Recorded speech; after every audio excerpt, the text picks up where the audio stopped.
Rated M for mature. Sniping? Completed it, mate.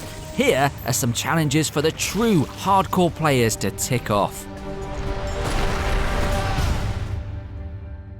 Oh, I didn't notice you there. I was just effortlessly checking off 6 of the hardest challenges Sniper Elite 4 presents you in its campaign. But no, sure, no biggie.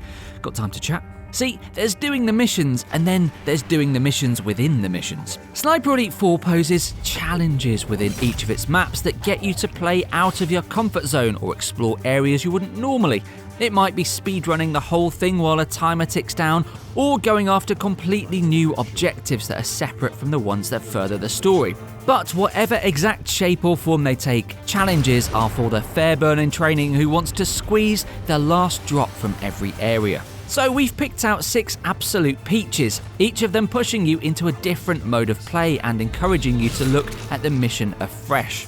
They're certainly not easy to pull off, but with the honourable exception of the Commodore's song, when was anything easy worth doing? Before we head into the field, subscribe to us here on the channel for new videos every week and get that notification bell clicked too so you don't miss any of our stuff. Let's get to it. Of course. We're starting off not in the opening Sansalidi mission because that's really a playground for getting sharp with the game systems and mechanics, but instead on the beautiful Bitanti village coastline. Not that you're just here to feed your Instagram. Express Executioner wants you to kill an enemy every 2 minutes or less, the entire time until you complete the mission. It's basically speed. If you swapped out Sandra Bullock and Keanu for Carl and his rifle, and the bus for people who aren't dead yet, and 50 miles an hour for...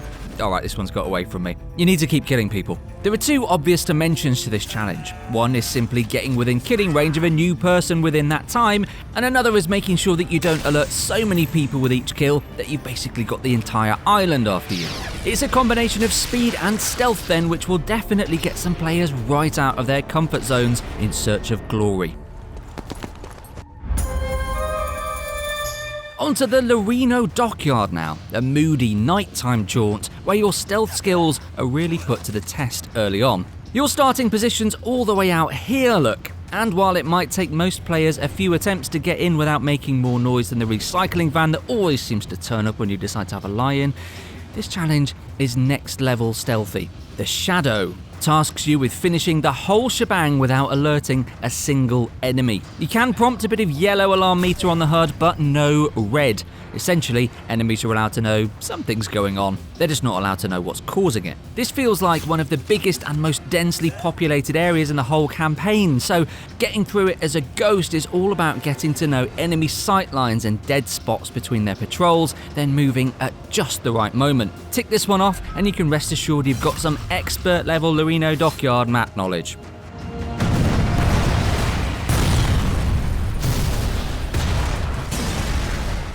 Melee Ace isn't mucking about.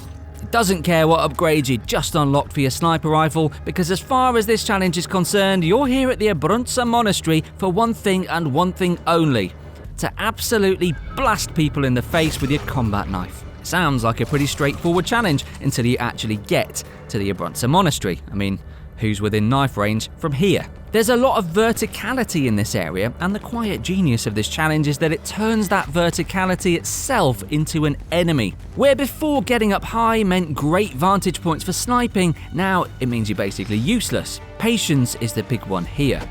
You're really exposed in a lot of the map due to that street layout, so you're best laying in wait and then pouncing at the right part of an enemy patrol to do your brutal melee takedowns. Sorry.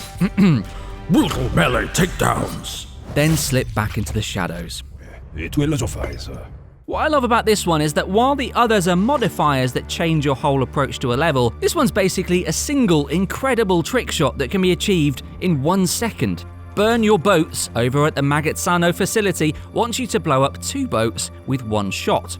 To do it, you need to nail the fuel tank of one and set it off while the 2 are crossing over each other on patrol, starting a chain reaction that Michael Bay himself would be moved to tears of appreciation for.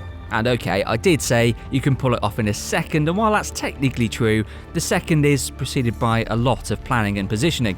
You need to get in just the right position to get a sight line on both boats, line up your shot and wait patiently for the perfect moment when they overlap. No, don't worry, they're fine. They're not really real people, this is just a computer game, so. I like our next pick not just because it completely remixes the Giovi Fiorini mission, but because it also sounds like a great Agatha Christie. Death from Afar. To complete this challenge, you'll need to kill Rothbauer without setting foot on the island. You know, as in Rothbauer, that guy there who's completely safely tucked away in that building. Miles away. It is possible though, of course it is. We've heard it can be done by causing a ruckus in front of the building and egging him on to go out and investigate, thereby exposing that fleshy little sack of bones to your armoury. The simpler method though, if your scope's up to it, is to spot him through the window while he's still inside and pop off a shot from absolutely ages away.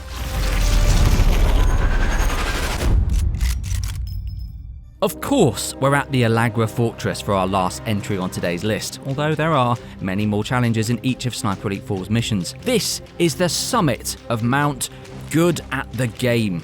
Its snowy peaks reflecting your ascendancy through the ranks of merely adequate Fairburne to a kind of mega Carl who literally eats Nazis for breakfast.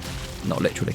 It's here that you'll find Pressure Cooker, a challenge that tasks you with destroying 3 hydrogen peroxide tanks in 5 minutes by closing their valves. And the nature of this challenge is as much geographical as anything. To actually get to those 3 valves in time, you need such a deep knowledge of this maze of tunnels within the fortress that you could probably beat the architect who designed it in a pub quiz specifically about its layout. And it's not like you're just running about free from bother either. This is still the Allagra fortress we're talking about, so while the timer ticks down on the top corner, you'll be stopping for the briefest of seconds to dispatch an enemy in one swift shot, and then back to a full sprint and on your way again. It's a crazy challenge, and that's why we like it so much. Overloading the hydrogen peroxide tanks are doing. That's 6 to tick off your list then. But take a look at the challenges in each mission's pause menu and see which other ones take your fancy. They all change your priorities and your playstyle in every level. Before we slink back into the undergrowth to apply more Brill Cream to our hair, remember to subscribe to the channel and hit that notification bell, and leave us a thumbs up if you enjoyed what you saw. Until next time, remember to go out and watch the sunrise at least once a day. Che colori! Davvero magnifico! Now this is someone who actually deserves a medal.